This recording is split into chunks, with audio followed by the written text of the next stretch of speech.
महिलाओं के द्वारा आर्थिक आत्मनिर्भरता के प्रयास। राजनीतिक अधिकारों के साथ साथ महिलाओं ने आर्थिक रूप से आत्मनिर्भर बनने की भी कई कोशिशें की हैं, क्योंकि आर्थिक स्वतंत्रता के बिना महिलाओं को निर्णय लेने में स्वतंत्रता नहीं मिल सकती। पिछले कुछ दशकों में महिलाओं ने न केवल सरकारी योजनाओं से आर्थिक लाभ उठाने की कोशिश की है, बल्कि अपनी ओर से भी कई प्रयास किए हैं। ऐसे ही एक प्रयास को हम यहाँ देखने की कोशिश करते हैं। माता राजमोहिनी देवी। माता राजमोहिनी देवी का जन्म सरगुजा जिले, वर्तमान में बलरामपुर जिला के सरसेड़ा शारदापुर गांव में 7 जुलाई 1914 ईस्वी को एक गरीब कृषक परिवार में हुआ। उनके पिता का नाम वीरदास तथा माता का नाम शीतला देवी था। राजमोहिनी देवी का बाल्यकाल शिक्षा विहीन व्यतीत हुआ। ग्राम गोविंदपुर के रंजीत गोड़ से विवाह उपरांत लगभग 20 वर्षों तक उनका जीवन गृहस्थ रूप में बीता। उस समय निरक्षरता के कारण छत्तीसगढ़ के गांव-गांव में अंधविश्वास, रूढ़िवादिता, मद्यपान जैसी समस्याएं विकराल रूप धारण कर चुकी थी। पुरुष प्रधान समाज में नारी उत्पीड़न को देख उनका हृदय द्रवित हो उठा। उन्होंने गांव के लोगों को सुखी जीवन की सीख देने का बीड़ा उठाया। उनसे गांव वाले अत्यधिक प्रभावित हुए। शराब की लत के कारण ग्रामवासी न केवल आर्थिक रूप से कमजोर हो गए थे, बल्कि उनमें नैतिक गिरावट भी आ गई थी। उन्होंने शराबबंदी के लिए नारी शक्ति का आह्वान किया। हजारों महिलाएं उनके आंदोलन में भाग लेने आगे आईं। 28 मार्च सन 1953 ईस्वी में भट्टी तोड़ सत्याग्रह शुरू किया गया। इस सत्याग्रह में लगभग 50,000 लोग शामिल थे।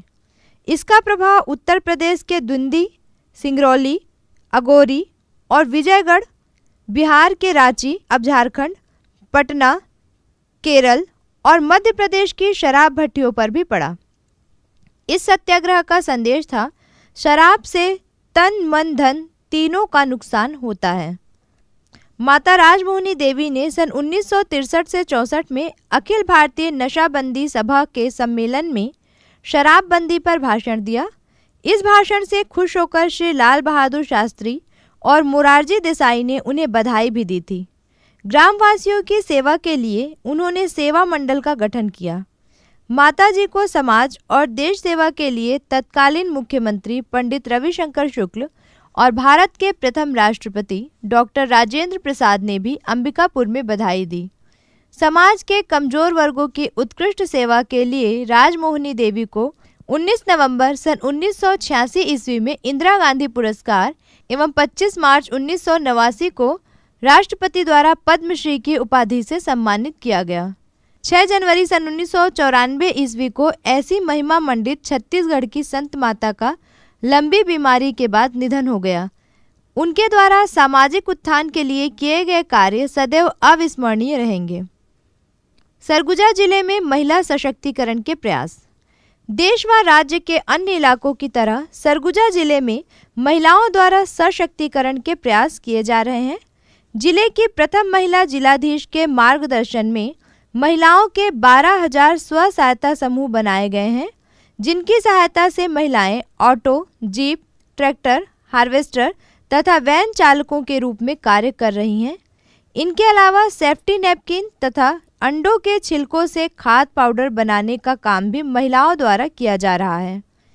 इन महिलाओं के कामों से प्रभावित होकर अन्य ग्रामीण व शहरी महिलाएं लगातार स्वरोजगार के कार्यों से जुड़ने का कार्य कर रही हैं। यौन उत्पीड़न और छेड़छाड़ तथा इन्हें रोकने के उपाय। प्रायः अखबारों तथा टेलीविज़न के समाचार चैनल पर ऐसी खबरें पढ़ने और देखने को मिलती हैं कि परिवारों और सार्वजनिक स्थानों पर लड़कियों और महिलाओं के साथ यौन उत्पीड़न तथा छेड़छाड़ की घटनाएं होती हैं। ऐसी घटनाओं में कई परिवार के पुरुष, लड़के, लड़कियों के परिचित या दूर के रिश्तेदार और कई बार अनजान लोग शामिल होते हैं। यौन उत्पीड़न और छेड़छाड़ में लड़कियों के साथ जोर जबरदस्ती की गई हरकतें, उन पर की जाने वाली भद्दी टिप्पणियां, गंदे इशारे तथा दुर्व्यवहार शामिल हैं। यौन उत्पीड़न और छेड़छाड़ कानूनी रूप से दंडनीय अपराध है, जिनके सबूत होने पर दंड दिया जा सकता है। लड़कियों को ऐसे किसी भी अपराध को किसी दबाव की वजह से चुपचाप सहन नहीं करना चाहिए। उन्हें अपने माता पिता, बड़े भाई बहनों, शिक्षिकाओं या अन्य किसी समझदार और विश्वास पात्र लोगों से बातचीत करनी चाहिए। ऐसे अपराधों को रोकने के लिए सभी परिवारों और विद्यालयों में बच्चों को अच्छी आदतें सिखानी चाहिए। समाज को लड़कियों के प्रति संवेदनशील बनने का प्रयास करना चाहिए ताकि ऐसे अपराधों को रोका जा सके। ऐसा करना सभी की सामाजिक जिम्मेदारी है, क्योंकि ऐसे अपराधों से न सिर्फ संबंधित लड़कियों के सम्मान और गरिमा को ठेस पहुंचती है, बल्कि सारे समाज का अपमान होता है।